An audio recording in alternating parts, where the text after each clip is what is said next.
और योजनाओं के लाभार्थियों को भी आमंत्रित किया गया है।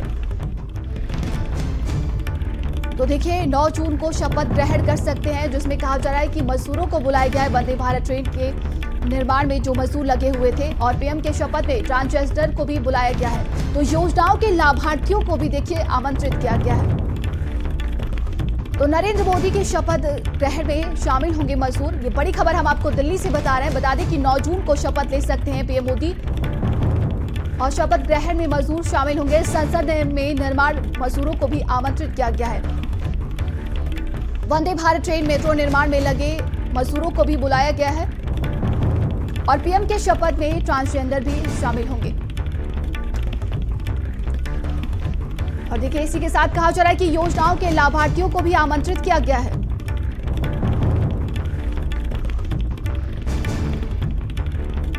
और सारा जानकारी के साथ संवाददाता दीपक हमारे साथ जुड़ गए हैं। दीपक, कहा जा रहा है मजदूरों को बुलाया जाएगा पीएम के शपथ ग्रहण में।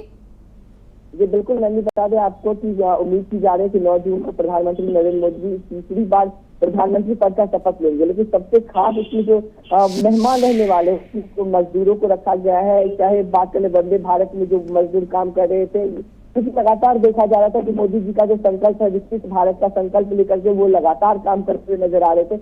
इसको लेकर के जब 2024 का चुनाव में वो जीत हासिल किए हैं और फिर से वो तीसरी बार प्रधानमंत्री पद का शपथ लेंगे, तो वो उन लोगों को बुलाना चाहेंगे जिसके वजह से आज उनका जो विकसित भारत का जो संकल्प है वो पूरा होने वाला है। चाहे हम बात करें वंदे भारत मेट्रो में काम कर रहे मजदूरों की, चाहे हॉस्पिटल में कर रहे काम मजदूरों की, वही उन्होंने ट्रांसजेंडर को भी बुलाया है। और जिस तरह से देखा जा रहा है कि ट्रांसजेंडर को समाज में वो इज्जत नहीं मिल पाता है, उसको भी एक प्रेरणा देने के लिए, उसको भी एक लोगों को बताने के लिए प्रधानमंत्री नरेंद्र मोदी के शपथ ग्रहण समारोह में ट्रांसजेंडर को भी आमंत्रित किया गया। वहीं पे जो वंदे भारत के जो प्रोजेक्ट था उसमें जो मजदूर काम कर रहे थे उनको भी बुलाया गया है। चाहे हॉस्पिटल में जो मजदूर काम कर रहे थे उनको बुलाया गया। साथ साथ जो प्रधानमंत्री के जो लाभार्थी है, जो भी योजनाएं प्रधानमंत्री का लागू किया गया था उसके जो लाभार्थी लोग हैं उन सभी को आमंत्रित किया गया है। वो सभी लोग प्रधानमंत्री नरेंद्र मोदी के शपथ ग्रहण में शामिल होंगे। उसी के साथ साथ जो विदेशी मेहमान है, चाहे बात कर ले नेपाल की, चाहे श्रीलंका की, चाहे बांग्लादेश की, वहां से भी लोगों को आमंत्रित किया गया है। प्रधानमंत्री को आमंत्रित किया गया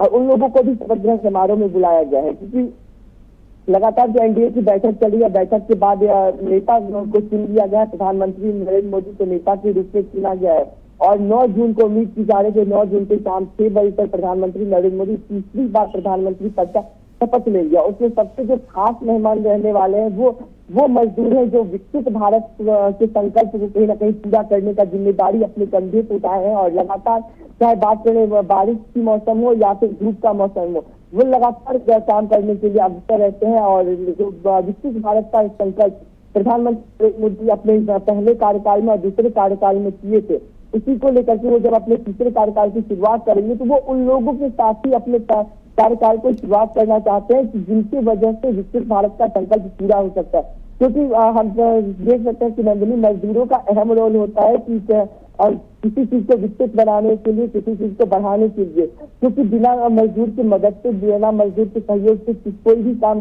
संभव नहीं है। चाहे हम बात करें मेट्रो की, चाहे बात करें हॉस्पिटल की, या फिर तमाम ऐसे प्रधानमंत्री के प्रोजेक्ट है जो मजदूरों के बिना कहीं ना कहीं संभव होते हुए नजर नहीं आ रहे। इसीलिए प्रधानमंत्री नरेंद्र मोदी के शपथ ग्रहण समारोह में सभी मजदूरों को न्योता भेजा गया है। सभी मजदूर उसमें शामिल होंगे। इसी के साथ ट्रांसजेंडर समुदाय को भी बुलाया गया है, क्योंकि ट्रांसजेंडर समुदाय को वो इज्जत नहीं मिल पाता है जो वो उनको जो मिलना चाहिए, जिसको लेकर के भी प्रधानमंत्री एक जागरूक के तौर पे, एक जागरूक नेता होने के तौर पे उन लोगों को भी आमंत्रित किया गया है और वो लोग भी प्रधानमंत्री नरेंद्र मोदी के शपथ ग्रहण समारोह में शामिल होंगे। उसी के साथ साथ प्रधानमंत्री नरेंद्र मोदी के जो योजनाएं हैं, चाहे हम बात करें आवास योजना हो या फिर जल योजना या फिर तमाम ऐसे और भी योजनाएं हैं, उन सभी के लाभार्थियों को भी न्योता भेजा गया, वो सब उन लोगों को भी बुलाया गया है शपथ ग्रहण समारोह में। क्योंकि जिस तरह से देखा जाए कि पहले कार्यकाल में, दूसरे कार्यकाल में प्रधानमंत्री नरेंद्र मोदी का सिर्फ एक ही संकल्प था, विश्व गुरु भारत और विकसित भारत। जी बिल्कुल दीपक, देखिए 9 जून को लेकर यानी शपथ ग्रहण समारोह को लेकर तैयारियां तेज कर दी गई हैं और क्या कुछ विशेष और खास बनाने की तैयारी चल रही है?